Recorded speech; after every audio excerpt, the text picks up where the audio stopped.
when Conrad Murphy, a 48-year-old real estate mogul worth $280 million, froze in absolute terror watching his wheelchair-bound daughter Sophie sliding toward the edge of his infinity pool in the Hamptons.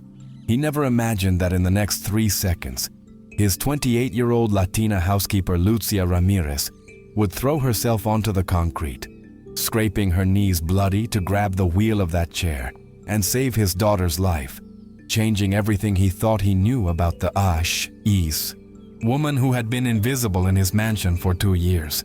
How could a man who controlled billion-dollar real estate deals across Manhattan become completely paralyzed watching his own 6-year-old daughter in mortal danger, while a woman he paid $15 an hour to clean his toilets moved faster than his own reflexes to save the most precious thing in his world?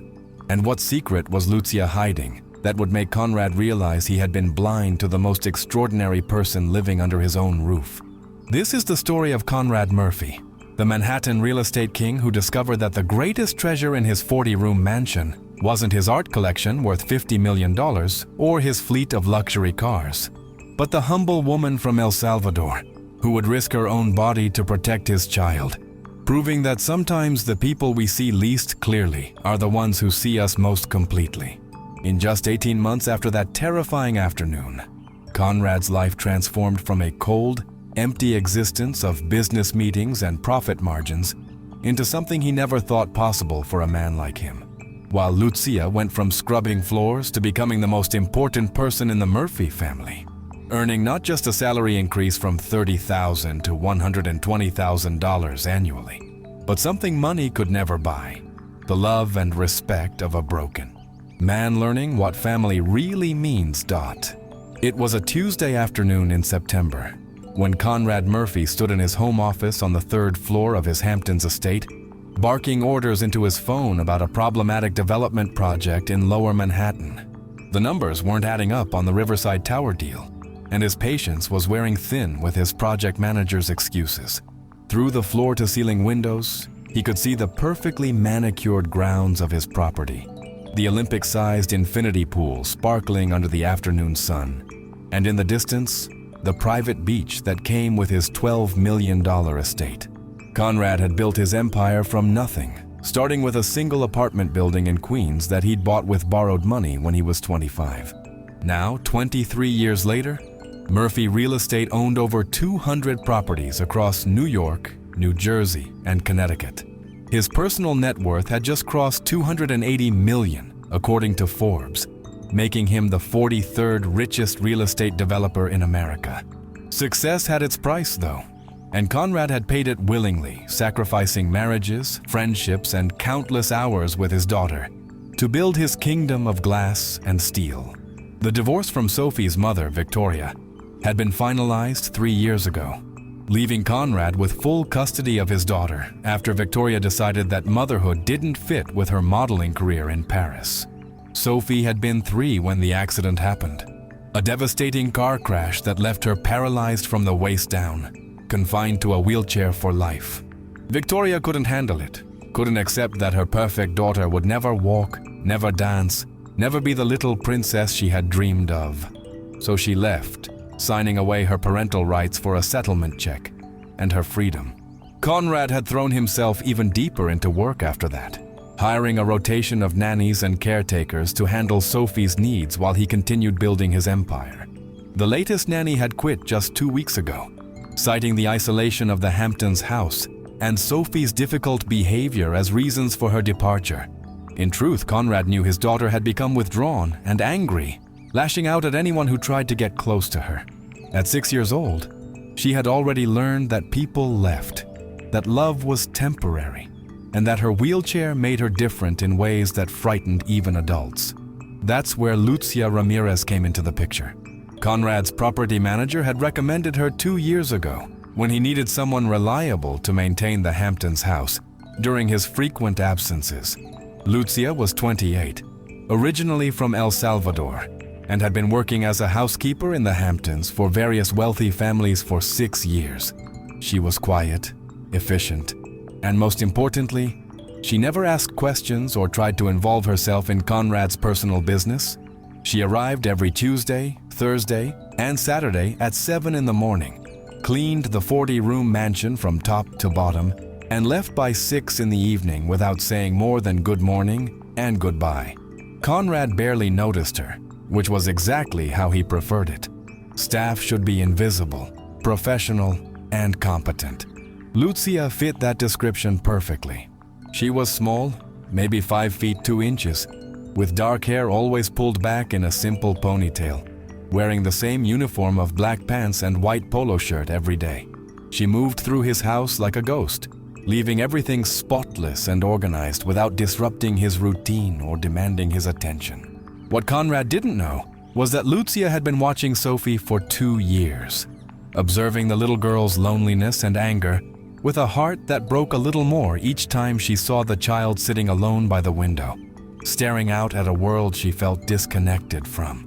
Luzia understood isolation, understood what it felt like to be invisible and dismissed by people who had power over your life.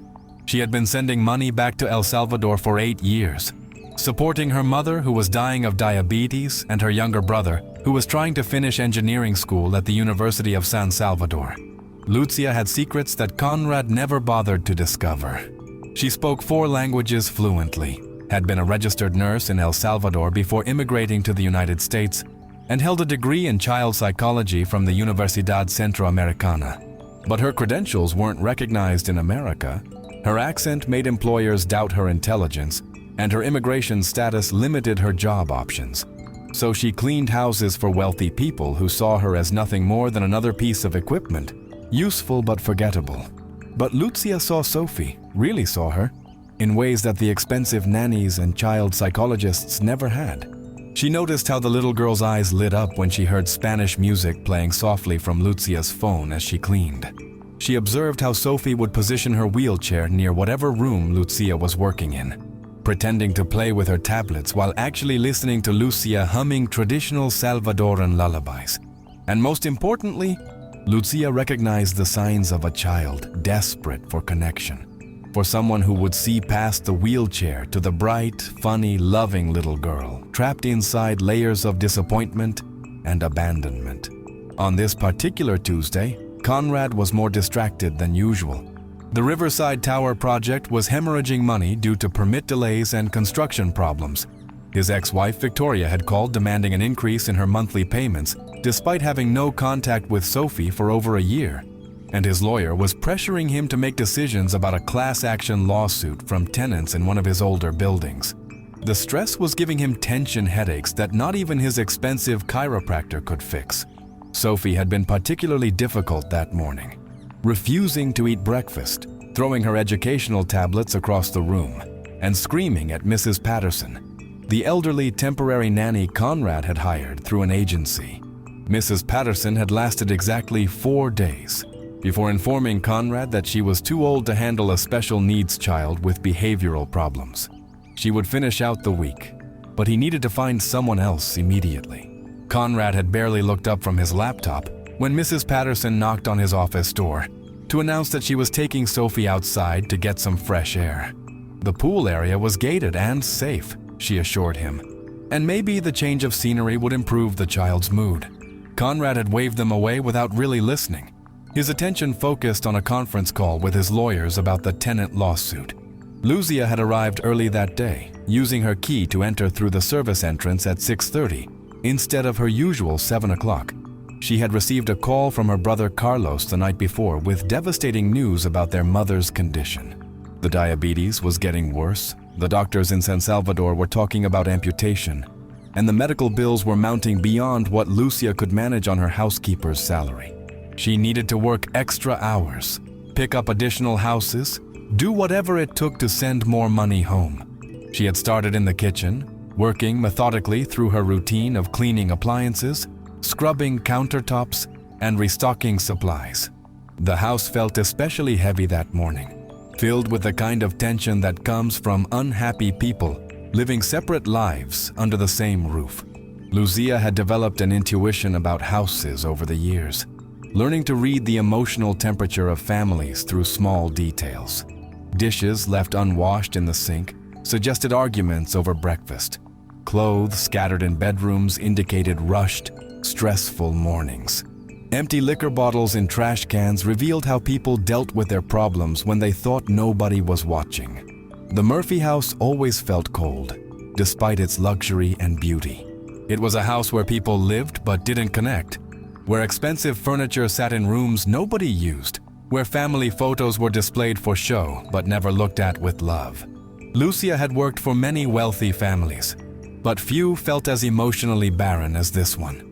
The father worked constantly, the mother had abandoned them, and the little girl was drowning in loneliness that no amount of money could fix.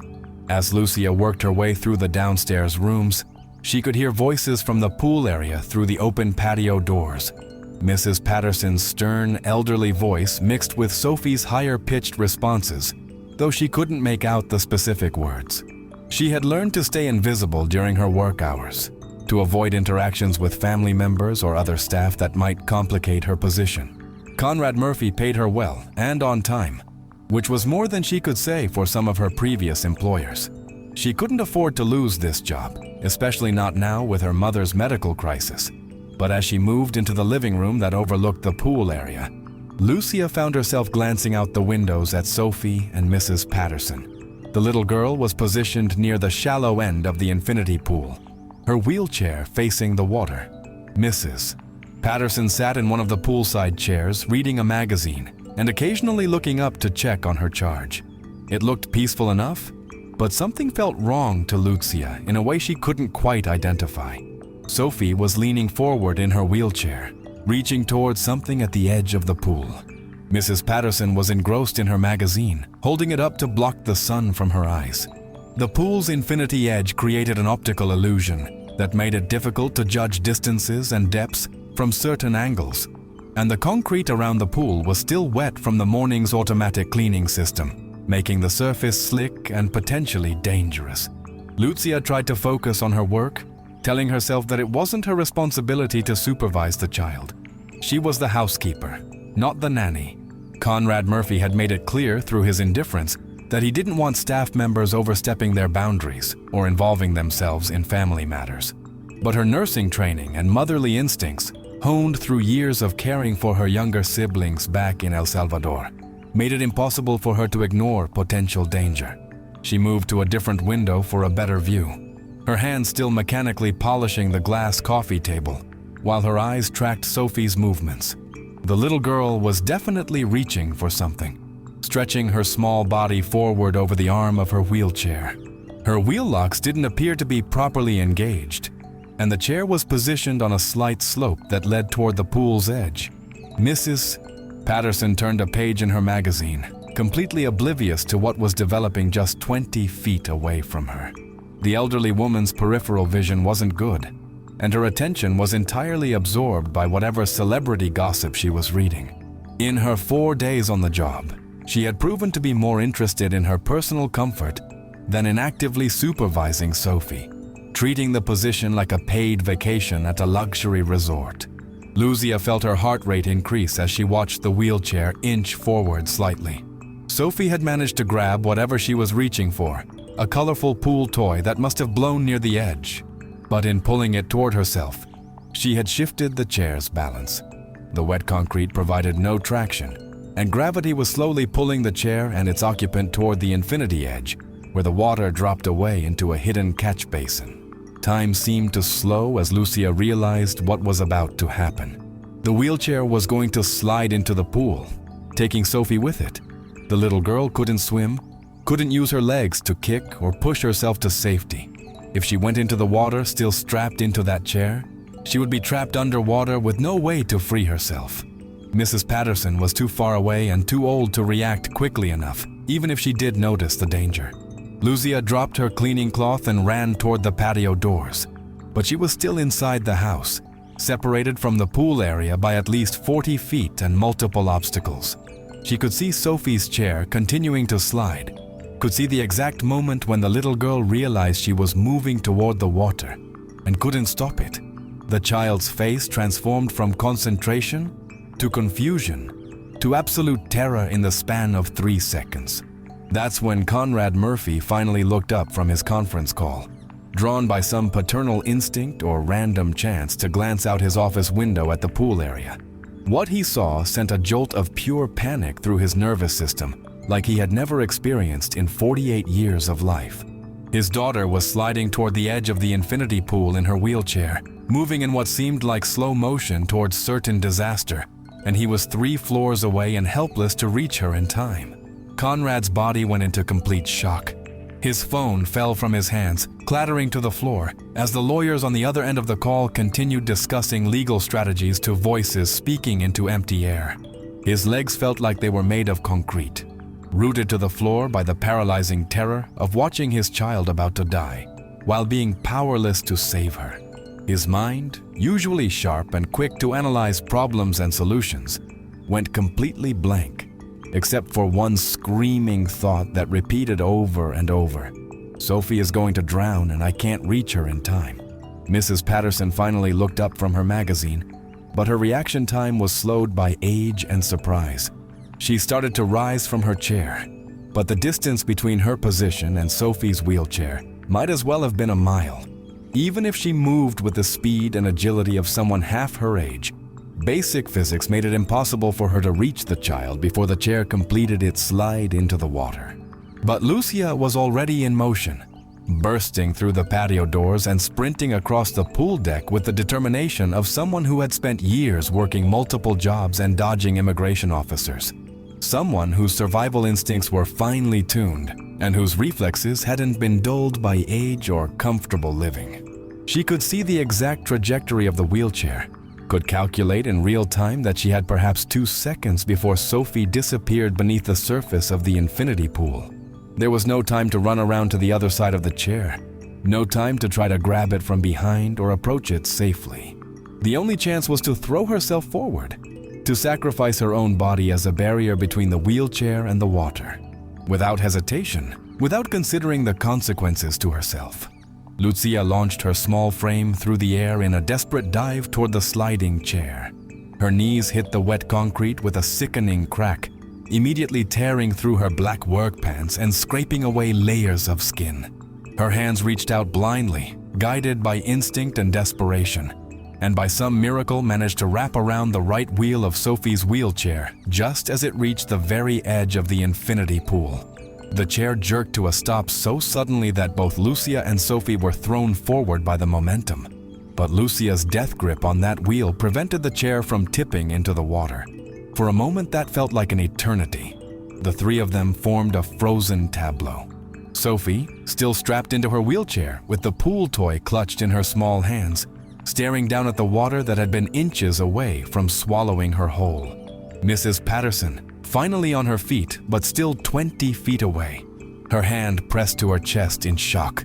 And Luzia, sprawled across the concrete with blood streaming from her scraped knees, her arms wrapped protectively around the wheelchair that held the most precious thing in Conrad Murphy's world.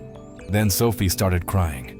Not the angry, frustrated tears that had become her normal response to everything, but deep, terrified sobs of a child who had just realized how close she had come to dying. The pool toy fell from her hands into the water with a small splash that seemed to echo like thunder in the sudden silence. Mrs. Patterson finally reached them, her elderly hands shaking as she tried to assess the situation and figure out what to do next. She kept repeating, "Oh my God, oh my God," like a prayer or a curse, her professional composure completely shattered by how quickly everything had gone wrong on her watch. But Luzia didn't let go of the wheelchair. Even with her knees burning from the concrete scrapes and her heart pounding from the adrenaline rush, she maintained her protective grip on Sophie's chair as if she could somehow shield the little girl from any future dangers through sheer force of will. Her voice, usually quiet and deferential in the presence of her employers, was steady and soothing as she spoke to Sophie in both English and Spanish. "You're safe now, Mija. You're okay. I've got you, and I'm not letting go." Conrad finally broke free from his paralysis and ran from his office, taking the stairs 3 at a time and bursting through the patio doors just as Luzia was helping Sophie wipe tears from her cheeks. The sight that greeted him was something that would replay in his mind for the rest of his life. His daughter, alive and unharmed, being comforted by the woman he had barely acknowledged in 2 years of employment. The woman who was bleeding from her injuries but seemed completely unconcerned with her own pain, focused entirely on Sophie's emotional state. The woman who had just saved his daughter's life while he stood frozen and useless 3 floors above them. "What happened?" Conrad demanded, though the evidence was written clearly across the scene. The wheelchair positioned at the edge of the infinity pool, Luzia's torn pants and bloody knees, Mrs. Patterson's white face and shaking hands, Sophie's tear-streaked cheeks, and the pool toy floating forgotten in the water. "The chair started sliding toward the pool," Mrs. Patterson stammered, her voice defensive despite her obvious guilt. "I didn't realize the concrete was wet from the morning cleaning and the slope. I was only looking away for a moment." But Conrad wasn't listening to the elderly nanny's excuses. His attention was entirely focused on Luzia, who was still kneeling beside Sophie's wheelchair despite the obvious pain from her injuries.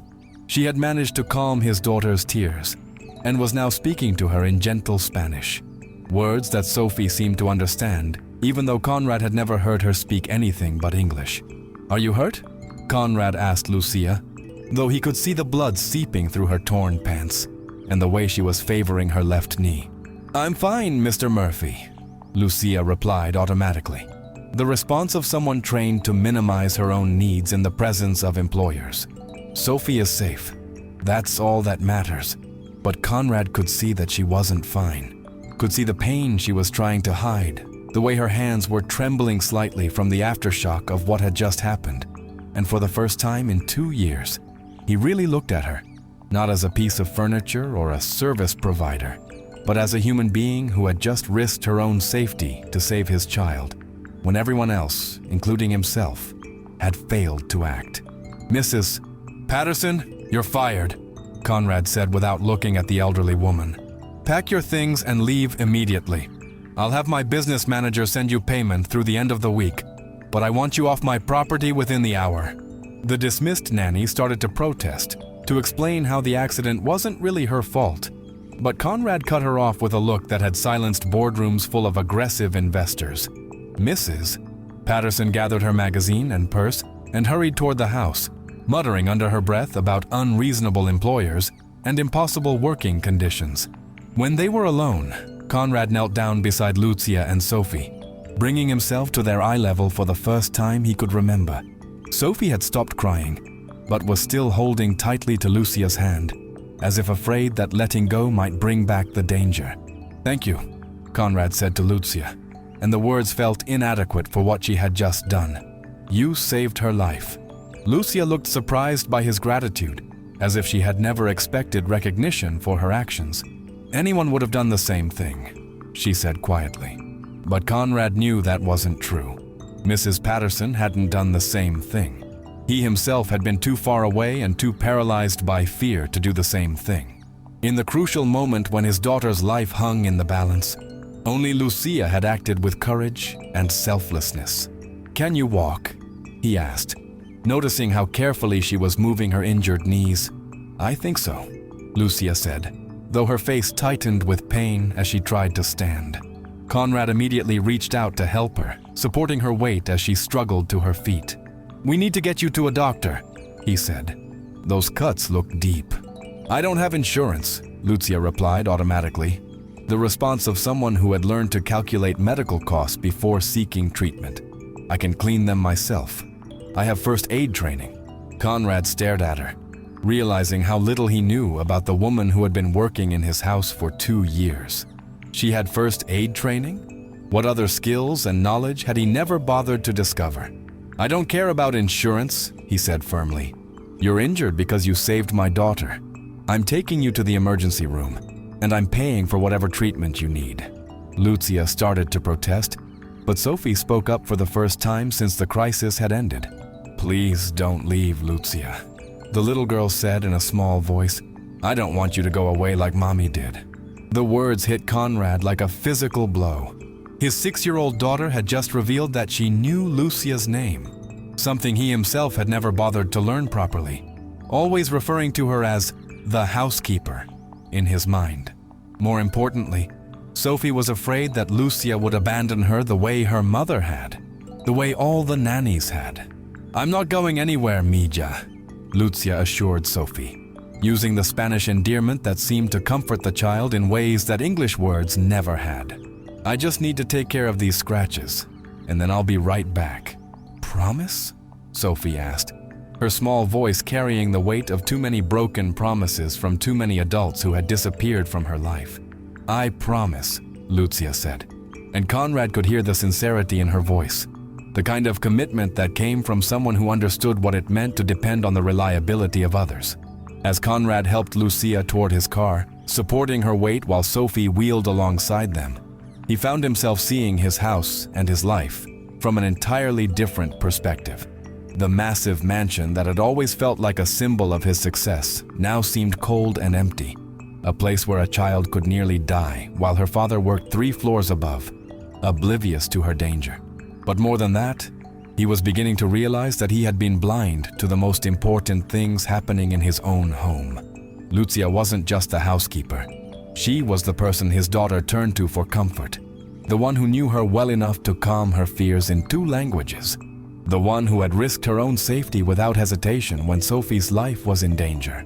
On the drive to Southampton Hospital, with Sophie's wheelchair secured in the back of his Range Rover and Luzia sitting carefully in the passenger seat, trying not to bleed on his leather upholstery, Conrad found himself asking questions he should have asked 2 years ago.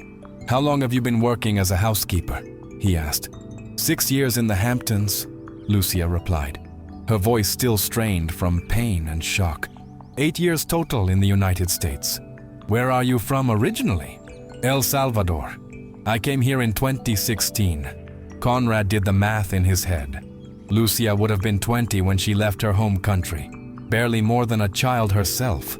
What had driven someone so young to leave everything she knew and travel to a foreign country where she didn't speak the native language fluently?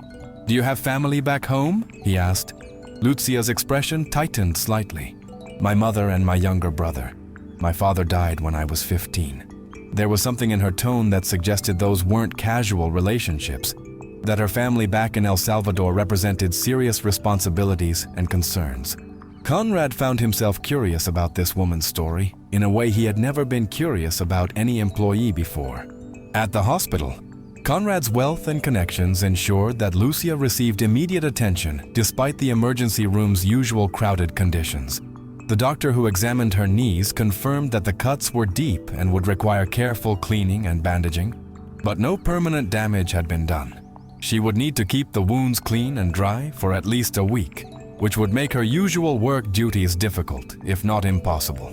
"You'll need to take time off to heal properly," the doctor advised. "Those knees took a serious impact. I'm prescribing pain medication and antibiotic cream to prevent infection." As they left the hospital with Luzia's knees professionally bandaged and a prescription bag in hand, Conrad realized he was facing a dilemma he had never encountered before. His usual approach to employee injuries would be to express concern, pay for medical treatment, and expect the person to return to work as soon as physically possible. But this wasn't a usual situation, and Luzia wasn't proving to be a usual employee. She had saved his daughter's life. That act had created a debt that couldn't be repaid with medical bills and a few days of sick leave. More importantly, Sophie had formed an attachment to Luzia that was clearly deeper and more meaningful than her relationships with any of the professional nannies Conrad had hired. "I've been thinking," Conrad said as they drove back to the Hamptons house. "Sophie seems very comfortable with you. More comfortable than she's been with any of the nannies I've hired." Luzia glanced back at Sophie, who had fallen asleep in her car seat during the hospital visit, exhausted by the trauma and emotional upheaval of the afternoon. "She's a wonderful little girl," Luzia said carefully. "Very smart and sensitive. She just needs someone to understand that her wheelchair doesn't define who she is." Conrad was struck by the insight in that simple statement. All of the professional childcare providers he had hired had approached Sophie as a special needs child first and a person second. They had focused on her limitations rather than her potential, treating her disability as the most important thing about her, rather than just one aspect of a complex, intelligent, loving little girl. "Have you worked with children before?" he asked. "I have experience with children, yes," Luzia replied. And again, Conrad sensed there was more to the story than she was revealing. What kind of experience? Luzia hesitated, as if unsure how much personal information she should share with her employer. I worked in pediatrics before coming to the United States, and I helped raise my younger siblings after my father died. Pediatrics. That explained her calm competence during the crisis, her instinctive knowledge of how to comfort Sophie, her ability to recognize and respond to potential dangers. Conrad realized he had hired someone with medical training to clean his toilets, someone with experience caring for children to dust his furniture. What kind of work did you do in pediatrics? He pressed. I was a registered nurse at Hospital Nacional de Niños in San Salvador, Luzia said quietly. I specialized in working with children who had physical disabilities and trauma injuries. Conrad nearly swerved off the road. A registered nurse, a pediatric specialist, someone with professional training in exactly the kind of care his daughter needed. And he had been paying her $15 an hour to clean bathrooms for 2 years. Why didn't you tell me this when I hired you? He asked. You didn't ask, Luzia replied simply. And my nursing credentials aren't recognized in the United States. I would need to go through years of additional training and certification to work as a nurse here, and I couldn't afford to stop working long enough to complete the requirements. Conrad felt a wave of shame wash over him as he realized how completely he had failed to see the person working in his house. He had reduced Luzia to her most basic function, never bothering to learn about her background, her skills, her dreams, or her struggles. She had been invisible to him in the way that service workers were invisible to many wealthy people, present but not truly seen, useful but not valued as complete human beings. But Sophie had seen her. Sophie had recognized something in Luzia that all the adults had missed, forming a connection that transcended language barriers and social expectations. A 6-year-old child had been wiser than her father, more perceptive than the professional caregivers, more willing to look past superficial differences to find genuine human connection. When they arrived back at the house, Conrad helped Luzia inside while Sophie wheeled herself alongside them, unwilling to let Luzia out of her sight. The little girl's attachment to her rescuer had become even more intense after the afternoon's trauma, as if she had finally found someone she could trust not to abandon her when things got difficult. You should rest, Conrad told Luzia as they reached the living room. Those pain medications will probably make you drowsy, and you need to keep your legs elevated to reduce swelling. I should finish my work for today, Luzia protested automatically. The upstairs bedrooms still need to be cleaned, and I haven't done the laundry. Absolutely not, Conrad said firmly. You're injured, and you're not working until those knees heal properly. I'm paying you full salary for however long you need to recover. Luzia looked genuinely shocked by his declaration. Mr. Murphy, that's not necessary. I can work around the injury. It is necessary, Conrad insisted. And when you do come back to work, things are going to be different. We need to talk about your role here, about what Sophie needs, about what you're capable of providing that I've been too blind to recognize. That evening, after Luzia had reluctantly agreed to rest in one of the guest bedrooms rather than attempting to drive home to her apartment, Conrad found himself in an unfamiliar position. Sophie refused to go to bed unless she could check on Luzia every few minutes, as if she needed constant reassurance that her protector hadn't disappeared while she wasn't watching. Conrad had never put his daughter to bed personally. That had always been the nanny's job, part of the professional childcare services he paid for. But with Mrs. Patterson gone and Luzia recovering from her injuries, he was forced to step into a parental role he had been avoiding for years. Daddy, Sophie said, as he helped her into her pajamas, a task that required patience and gentleness as he worked around her leg braces and the complex routine of preparing a disabled child for sleep. Why did Luzia save me? The question was so innocent and yet so profound that Conrad found himself struggling for an answer. Why had Luzia risked her own safety for a child who wasn't hers, for a family that had barely acknowledged her existence? Because she cares about you, he said finally. Because good people do whatever they can to protect children, even when it's dangerous. The other nannies wouldn't have done that, Sophie said with the brutal honesty that children possess. They were just here for the money. But Luzia is different. She sees me. Conrad's throat tightened as he realized that his 6-year-old daughter understood something about human nature that he was just beginning to grasp. Sophie had recognized authenticity in Luzia, had sensed the difference between someone who was paid to care and someone who actually did care. "What do you mean she sees you?" he asked. "She talks to me like I'm a real person," Sophie explained. "Not like I'm broken or sad or something to be fixed. She asks me what I think about things, and she listens to my answers. And she sings to me in Spanish when she thinks nobody is listening." Conrad felt another wave of shame as he realized that his daughter was describing the basic human dignity that every child deserved, but that he had failed to provide through his rotation of professional caregivers. Luzia had given Sophie something that couldn't be bought or hired: genuine attention, respect, and affection. "Do you like it when she sings to you?" he asked. Sophie's face lit up with the first genuine smile Conrad had seen from her in months. "She knows all the best songs, and she promised to teach me Spanish if I want to learn. She says bilingual children are smarter and more creative." Conrad made a mental note to ask Luzia about that conversation. When had she had the opportunity to make such promises to his daughter? How many interactions had been happening in his house without his knowledge or participation? After Sophie finally fell asleep, Conrad found himself walking through his mansion with new eyes, seeing it as Luzia might see it. 40 rooms that mostly sat empty, filled with expensive furniture that no one used, decorated with art that no one really looked at. It was a monument to success, but not a home where a family lived and loved and grew together. He stopped outside the guest bedroom where Luzia was staying, hearing the soft sound of her voice speaking in Spanish.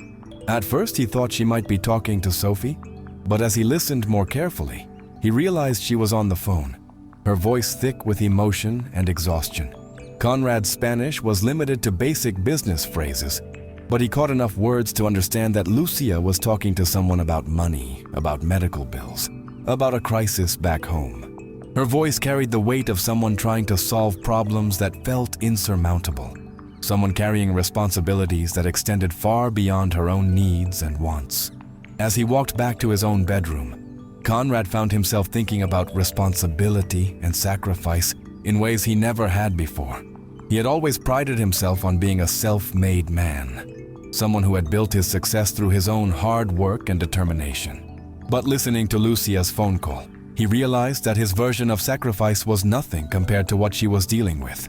She was working multiple jobs, sending money to family members thousands of miles away, dealing with immigration concerns and language barriers, all while maintaining the kind of dignity and professionalism that made her invisible to people like him. Her sacrifice wasn't about building a business empire or accumulating wealth. It was about survival, about family, about doing whatever it took to care for the people she loved. The next morning, Conrad woke up earlier than usual, driven by a restlessness he couldn't quite identify. He had spent the night thinking about everything that had happened, replaying the moment when he saw Sophie sliding toward the pool, and felt utterly powerless to save her. The memory of that helplessness was unlike anything he had experienced in his adult life, worse than any business failure or financial loss. He found Sophie already awake, sitting in her wheelchair by the window in her bedroom, still in her pajamas. She was looking toward the guest room where Luzia was staying, clearly waiting for some sign that her rescuer was still there and still okay. "Good morning, sweetheart," Conrad said, surprised by how natural the endearment felt. He couldn't remember the last time he had called his daughter anything other than her name. "Is Luzia awake?" Sophie asked immediately. "Can I go see her?" "Let's let her sleep a little longer," Conrad suggested. "She had a difficult day yesterday, and she needs rest to heal properly." But even as he said it, Conrad found himself equally eager to check on Luzia, to make sure she was comfortable and had everything she needed. The guest room was well appointed, but impersonal, designed for overnight visitors rather than someone recovering from an injury. Did she need extra pillows for elevation, different pain medication, food that was familiar and comforting rather than whatever his housekeeper usually kept in the refrigerator? It occurred to him that he knew nothing about Luzia's preferences, her dietary restrictions, her comfort needs. After 2 years of employment, he couldn't even say with certainty what she liked to eat or drink, whether she was allergic to any medications, or what would make her recovery easier and more pleasant. "Daddy," Sophie said, interrupting his thoughts, "I want to make Luzia a card to say thank you for saving me." The request was so simple and sweet that Conrad felt his chest tighten with emotion. When was the last time his daughter had wanted to create something for someone else? To express gratitude and affection through her own efforts. "That's a wonderful idea," he said. "Do you have art supplies in your room?" Sophie's face fell slightly. "I used to have lots of art stuff, but I threw most of it away when I got mad. I don't have good crayons or pretty paper anymore." Conrad realized that Sophie's destructive episodes, which he had interpreted as behavioral problems requiring professional intervention, might have been expressions of grief and frustration that she had no other way to communicate. A 6-year-old child dealing with disability, abandonment, and isolation might very well destroy her own possessions as a way of exerting control over a world that felt completely beyond her influence. "We can get new supplies," he said. "Better supplies. Would you like to go shopping for art materials this morning?" Sophie's eyes widened with surprise and delight. "Really? You want to go shopping with me?" The question revealed how little time Conrad had spent doing normal parental activities with his daughter. Shopping for art supplies, helping with creative projects, participating in the small daily rituals that build relationships between parents and children had all been delegated to hired caregivers. "Of course I want to go shopping with you," Conrad said, realizing as he spoke that it was true. "We can pick out everything you need to make the most beautiful card Luzia has ever seen." An hour later, after checking to make sure Luzia was still sleeping peacefully and leaving a note explaining where they had gone, Conrad found himself pushing Sophie's wheelchair through the aisles of a craft store in East Hampton. It was the first time he had taken his daughter anywhere alone, the first time he had navigated the practical challenges of wheelchair accessibility and public transportation for a disabled child. The experience was eye-opening in ways he hadn't expected. Simple tasks like getting through doorways, reaching items on high shelves, and maneuvering through crowded aisles required planning and patience. Conrad began to understand why Sophie might feel frustrated and limited in a world designed for able-bodied people, why she might lash out when faced with constant reminders of her physical constraints. But he also saw how Sophie's face lit up when she was given choices and autonomy, how excited she became when selecting colors and materials for her project. She had definite opinions about what she wanted, creative ideas about how to express her gratitude to Luzia, and an artistic sensibility that Conrad had never noticed or encouraged. "I want to make it bilingual," Sophie announced as they selected paper and markers. "English and Spanish, so she knows I'm trying to learn her language." Conrad was amazed by his daughter's thoughtfulness and cultural sensitivity. At 6 years old, she was already more internationally minded than many adults he knew, more interested in bridging differences than in maintaining barriers. "Do you know any Spanish words?" he asked. "A few," Sophie said proudly. "Luzia taught me some when she thought nobody was listening. Mija means my daughter, or my dear. Gracias means thank you. Te quiero means I love you."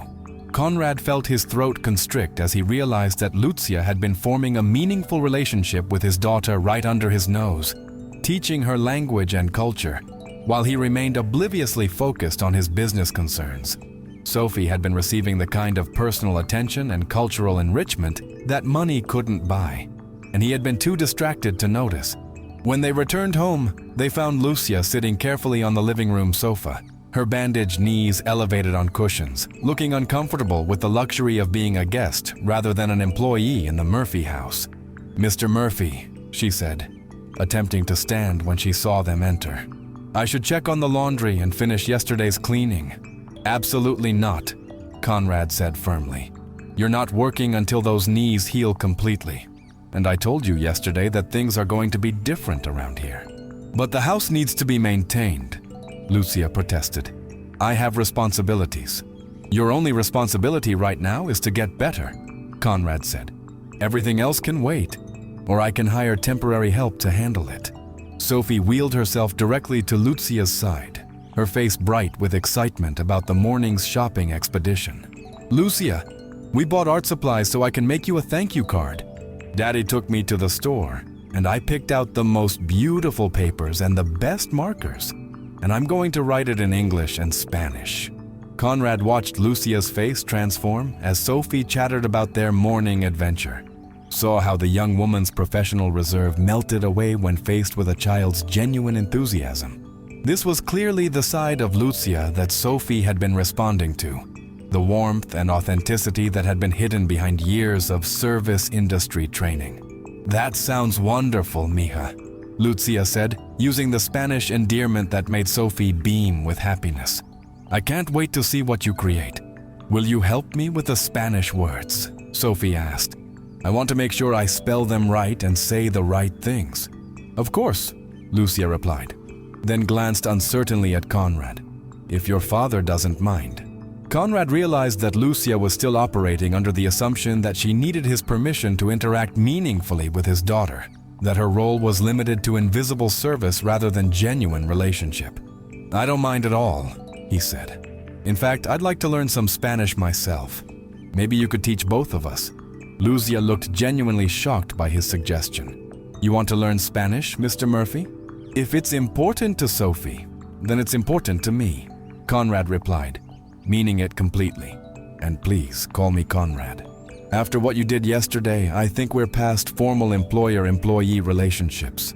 The rest of the morning was unlike anything Conrad had experienced in his own home. Instead of disappearing into his office to handle business calls and emails, he found himself sitting on the living room floor with Sophie and Luzia, helping his daughter create an elaborate thank you card while learning basic Spanish vocabulary. Luzia was a natural teacher, patient and encouraging, as she guided Sophie through pronunciation and helped her understand the cultural context of different expressions. Conrad found himself genuinely engaged in the lesson, discovering that his daughter was remarkably quick at picking up new languages and that Luzia had an intuitive understanding of how children learn best. "In El Salvador," Luzia explained as Sophie carefully wrote "Eres mi héroe" in colorful letters, "we believe that when someone saves a life, they become connected to that person forever, like family." "Really?" Sophie asked, her eyes wide with interest. "So that means you're like my family now." Lucia's expression became tender and slightly sad. "In my heart, yes. But in the real world, relationships are more complicated than that." Conrad felt the weight of her words, understanding that she was gently preparing Sophie for the possibility that their connection might not survive the return to normal employer-employee boundaries. Luzia expected that once the crisis had passed and Conrad's gratitude had faded, she would return to being the invisible housekeeper, and Sophie would be handed off to another professional caregiver. But Conrad was beginning to realize that normal wasn't what any of them needed.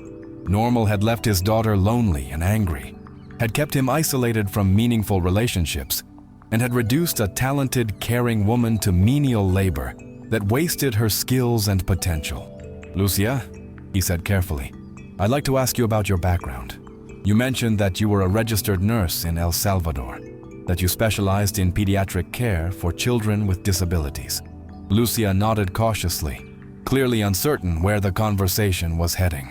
"What would it take for you to practice nursing here in the United States?" Conrad continued. "What are the barriers, and how long would the process take?" "It's very complicated," Luzia replied.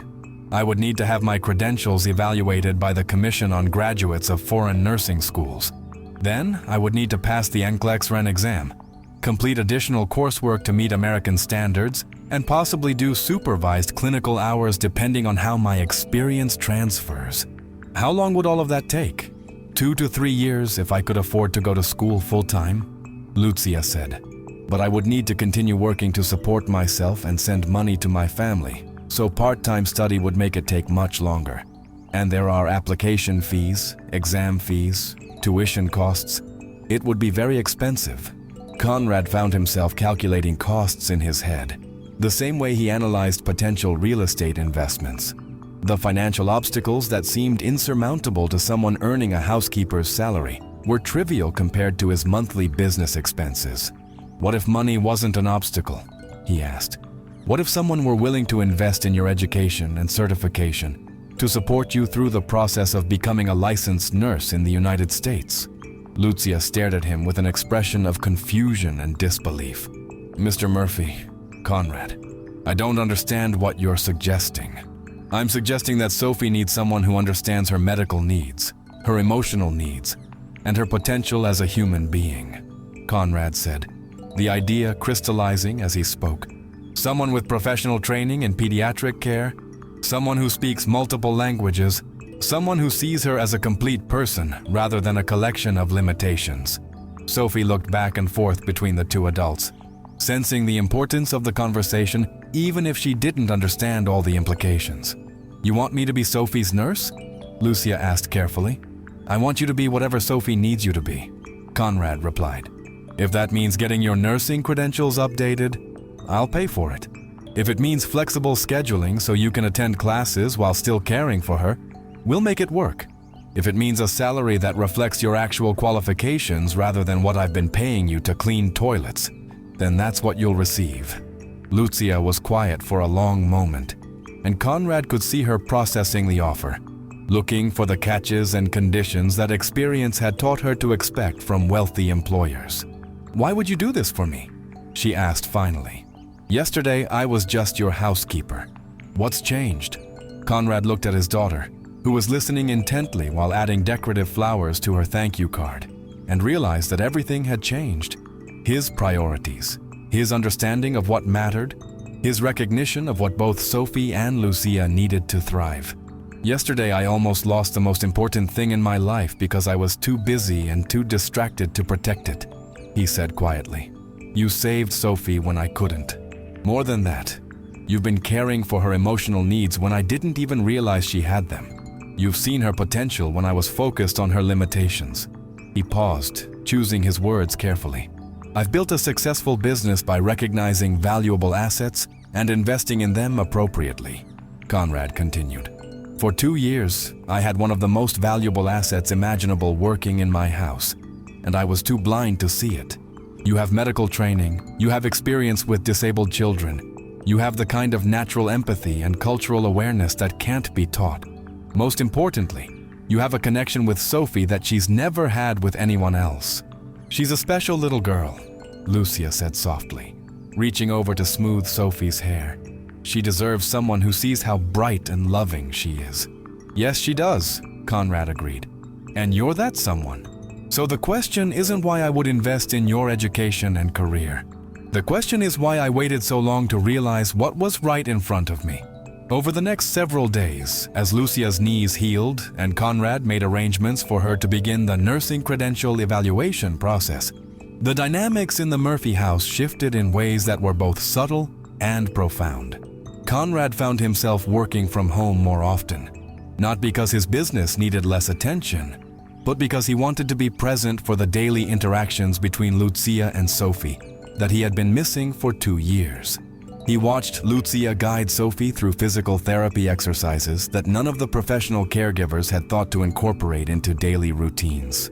He observed how she seamlessly blended education with play, teaching Spanish vocabulary through songs and games, helping Sophie with math problems while they cooked simple meals together in the kitchen. Most remarkably, he saw his daughter transforming from an angry, withdrawn child into someone who laughed easily, asked questions about everything, and approached each day with curiosity rather than resentment.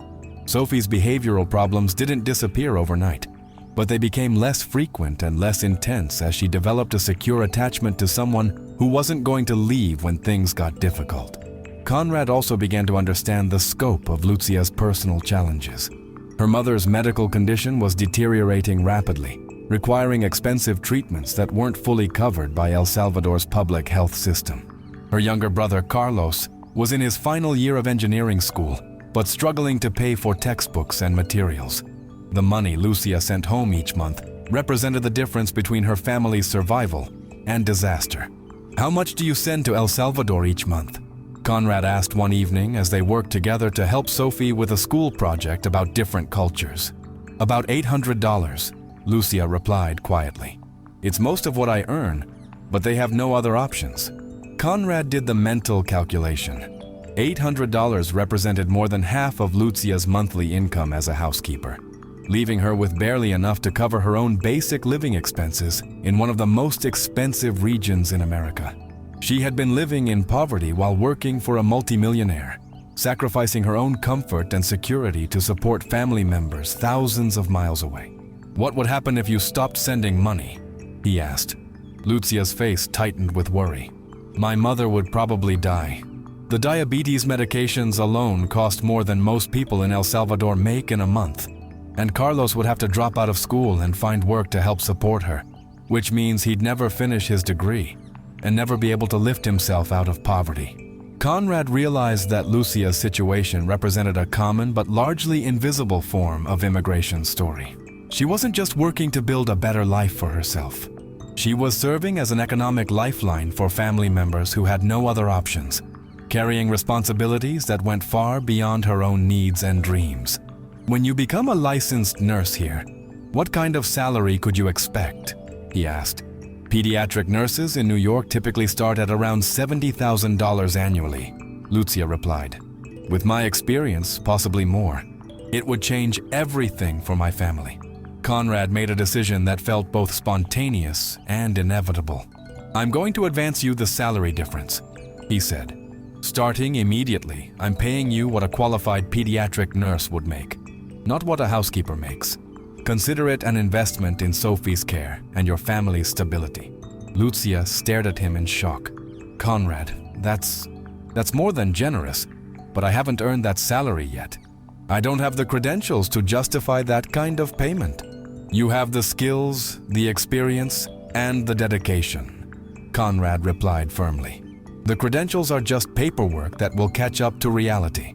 Sophie needs what you provide, and your family needs financial security. This solves both problems immediately." "I don't know how to repay such generosity," Luzia said, her voice thick with emotion. "Take excellent care of my daughter, help her reach her full potential, and become the professional you were trained to be," Conrad said. "That's payment enough." That night, Conrad heard Luzia on the phone with her family in El Salvador, her voice bright with relief and joy, as she explained that she could now afford her mother's medications and Carlos could finish his engineering degree. The conversation was entirely in Spanish, but Conrad didn't need to understand the words to recognize the sound of hope replacing desperation. As the weeks passed and Luzia began the process of credential evaluation and exam preparation, Conrad found himself learning alongside Sophie as Luzia shared stories about her homeland, taught them traditional recipes, and helped them understand cultural perspectives they had never considered. He discovered that Luzia came from a family of educators and healthcare professionals, that her decision to immigrate had been driven by economic necessity rather than personal ambition, and that she had sacrificed her own career aspirations to ensure her family's survival. She had been overqualified for every job she had held in America, but immigration status and credential recognition barriers had trapped her in service positions that wasted her talents and education. Conrad also began to understand how profoundly his own privilege had shaped his worldview. He had built his success on advantages he had never fully acknowledged: access to capital, social networks, educational opportunities, and legal status that allowed him to pursue his ambitions without artificial barriers. Luzia had started with greater obstacles and fewer resources, but had demonstrated resilience and dedication that matched or exceeded his own. The transformation in Sophie was perhaps the most dramatic of all. With Luzia's consistent presence and professional understanding of her needs, Sophie began to develop confidence in her abilities rather than focusing on her limitations. She started learning Spanish seriously, not just as a novelty, but as a bridge to understanding different cultures and expanding her worldview. More importantly, Sophie began to see herself as capable of helping others. She insisted on learning about El Salvador so she could understand Luzia's family better. She asked Conrad to teach her about business so she could understand how money worked and how she might someday help people the way Conrad was helping Luzia. "When I grow up," Sophie announced one day as they worked together on her Spanish homework, "I want to be a nurse like Luzia and help children who are different like me." Conrad felt his chest swell with pride as he realized that his daughter was developing empathy, ambition, and a sense of purpose that had been impossible when she felt isolated and misunderstood. 3 months after the pool incident, Luzia passed her CGFNS evaluation with high marks, validating that her El Salvadoran medical education met American standards. 6 months later, she passed the NCLEX RN exam on her first attempt, officially qualifying her to work as a registered nurse in New York State. The day her nursing license arrived in the mail, Conrad organized a celebration that included Sophie, Luzia, and Carlos, who had flown up from El Salvador to attend his sister's graduation from a nursing refresher course at Stony Brook University. "I still can't believe this is real," Luzia said as they toasted her achievement with sparkling cider in Sophie's honor. "A year ago, I thought I would be cleaning houses for the rest of my life.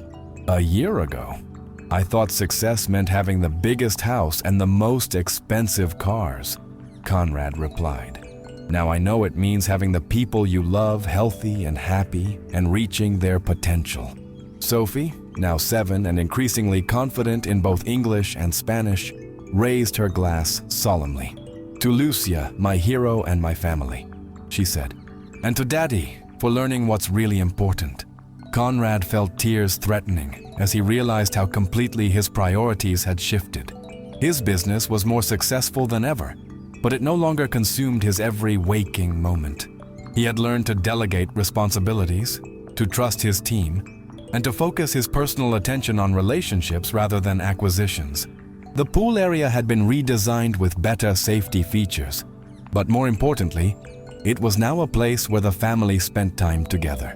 Conrad had learned to swim alongside Sophie, supporting her in the water as she developed the upper body strength to move independently. Luzia had incorporated aquatic therapy into Sophie's routine, helping her build confidence and physical fitness in ways that felt like play rather than medical treatment. But the most significant change was less visible to outsiders. The Murphy house had become a genuine home, a place where 3 people from very different backgrounds had created a family bound not by blood or legal obligation, but by choice, respect, and love.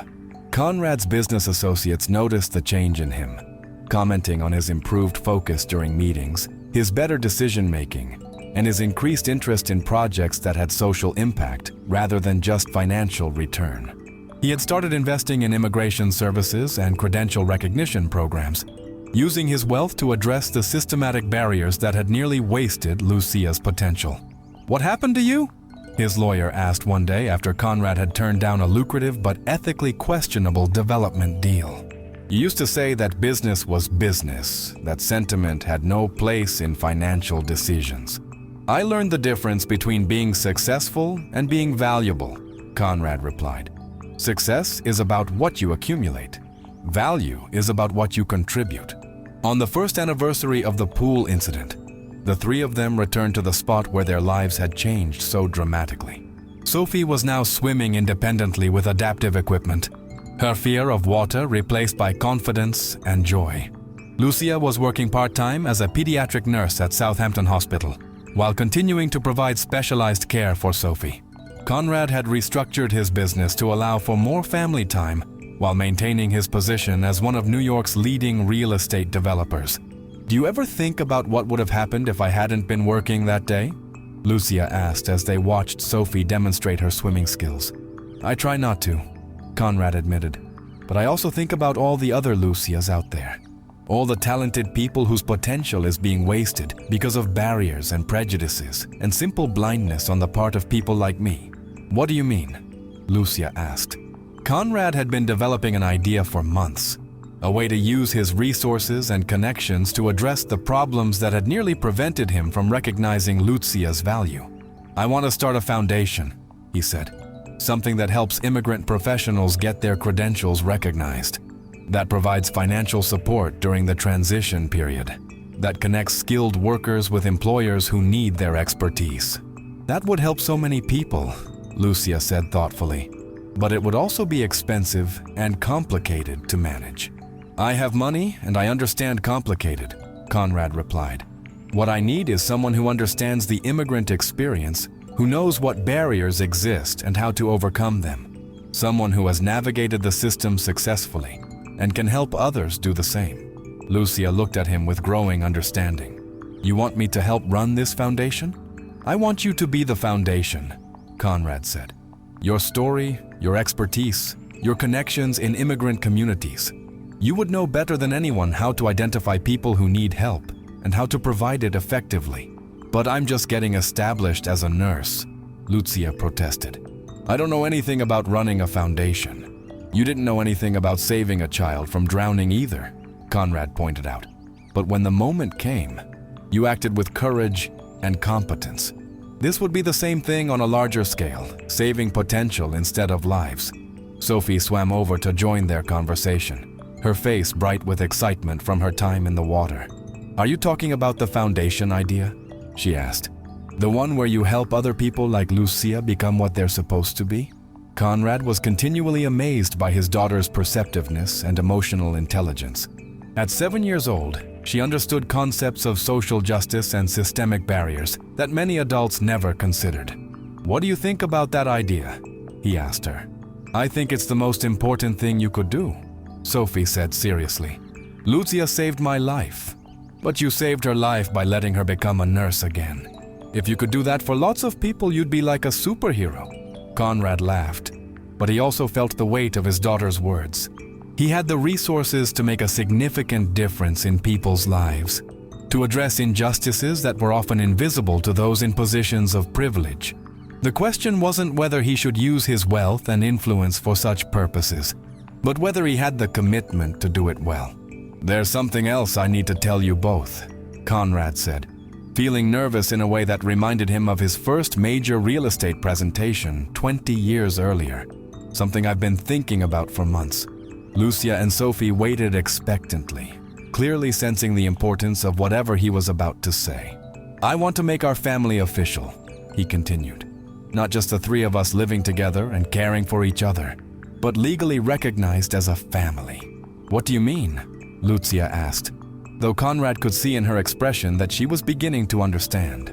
I mean, adoption, Conrad said, looking at Sophie. I want Luzia to adopt you as her daughter, and I want to adopt both of you as my family. I want us to be bound together not just by affection and gratitude, but by legal recognition that we choose each other. Sophie's face lit up with a joy so pure and intense that Conrad felt his own eyes fill with tears. Really? Luzia would really be my mom, not just my nurse? If she wants to be, Conrad said, looking at Luzia, whose own eyes were now streaming with tears. I have wanted to be your mom since the day I met you, Luzia said to Sophie, gathering the little girl into her arms. But I never imagined it could be possible. And I want to marry you, Conrad said to Luzia, the words feeling both terrifying and inevitable. Not because I think I owe you something, or because I need someone to take care of Sophie, but because I love you. Because you've made me a better man and a better father. Because you've taught me what family really means. Luzia stared at him in shock. Conrad, you don't have to. I never expected. I'm not asking because I have to, Conrad interrupted. I'm asking because I want to. Because I can't imagine my life without you in it. Because you and Sophie are the best thing that ever happened to me. But we're so different, Luzia protested. I'm from El Salvador, you're from Manhattan. I'm a nurse. You're a millionaire businessman. People will think you're crazy. People have thought I was crazy before, Conrad replied. Usually right before I made my best decisions. Besides, we're not that different. We both work hard. We both care about Sophie. We both believe in using our abilities to help other people. Everything else is just details. Sophie looked back and forth between them with growing excitement. So we would all have the same last name, and Luzia would be my real mom, and you would be my real dad. And we would be a real family. The realest family possible, Conrad confirmed. If Luzia says yes. Luzia looked at Conrad, then at Sophie, then back at Conrad. Her expression cycled through disbelief, hope, fear, and finally, decisive joy. Yes, she said quietly. Yes to all of it. To being Sophie's mom, to marrying you, to building this foundation, to whatever comes next. The wedding took place 6 months later in the garden of the Hamptons house, with Sophie serving as both flower girl and ring bearer. Carlos walked his sister down the aisle, proud to see her happiness and success in her new country. Conrad's business associates attended alongside Lucia's friends from the immigrant community, creating a celebration that bridged cultural and economic differences. But the most meaningful moment came during the ceremony when the officiant asked if anyone had objections to the marriage. "I have something to say," Sophie announced from her wheelchair, causing everyone to turn toward her in surprise. Conrad and Lucia exchanged worried glances, wondering what their 7-year-old daughter had planned. "I just want to say that this is the best family in the world," Sophie declared in both English and Spanish, her clear voice carrying across the garden.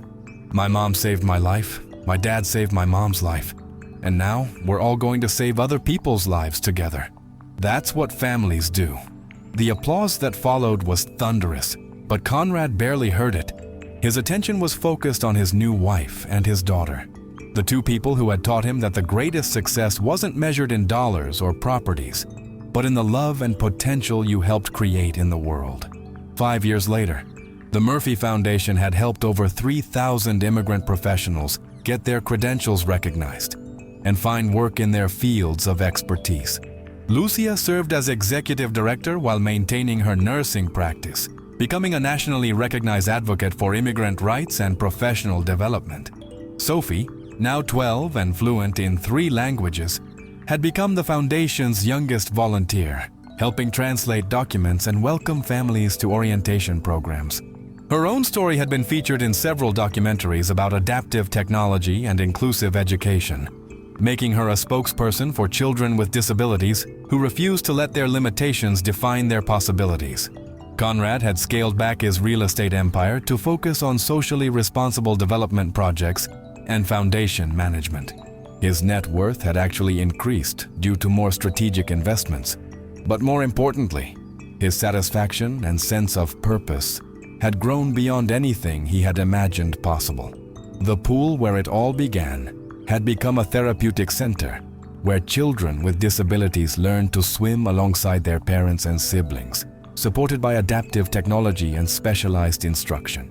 It was a place of joy and achievement rather than fear and limitation, a symbol of how tragedy could be transformed into opportunity through love, courage, and commitment.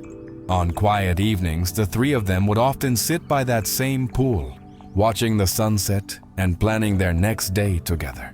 Conrad would review foundation applications, while Lucia helped Sophie with homework that frequently involved 3 languages and advanced mathematical concepts that challenged even her brilliant mind. "Do you ever miss the old days?" Conrad asked Luzia one evening, as they watched Sophie practice her swimming strokes with the confidence of someone who had never known fear of water. "Which old days?" Luzia replied with a smile. "When I was cleaning toilets for $15 an hour, or when Sophie was angry and lonely, or when you were working 18 hours a day and missing everything important." "Point taken," Conrad laughed. "But seriously, do you ever wonder what would have happened if that chair hadn't started sliding toward the pool?" "I think we would have found each other eventually," Luzia said thoughtfully. "Maybe not as dramatically, but Sophie needed someone to see her potential. You needed someone to remind you what family meant, and I needed someone to believe in my worth. Those needs would have brought us together somehow." "Maybe," Conrad agreed. "But I'm grateful we didn't have to wait any longer to find what we were all missing." Sophie swam over to the edge of the pool where they were sitting, her face glowing with health and happiness. "What are you talking about?" she asked in Spanish, continuing to practice the language that had become as natural to her as English. "We're talking about how grateful we are for the day that changed everything," Luzia replied, also in Spanish. "You mean the day I almost drowned?"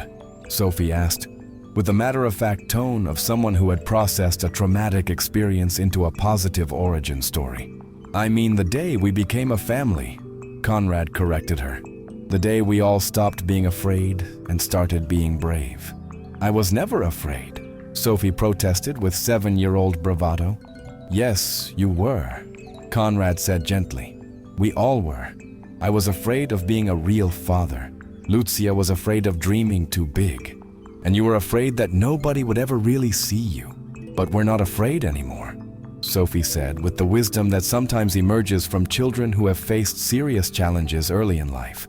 No, Luzia agreed, reaching over to smooth her daughter's wet hair. We're not afraid anymore, we're just grateful. As the sun set over the Hamptons estate that had transformed from a symbol of lonely success into a genuine family home, Conrad Murphy reflected on the journey that had brought them all together. A moment of panic, a split-second decision, an act of selfless courage, and the wisdom to recognize value that had been hiding in plain sight. But most importantly, the understanding that the greatest treasures in life aren't purchased or earned or inherited. They're discovered in the people who see our potential, who risk their own safety for our well-being, and who choose to love us not despite our differences, but because of them. The little girl who had almost drowned had learned to swim,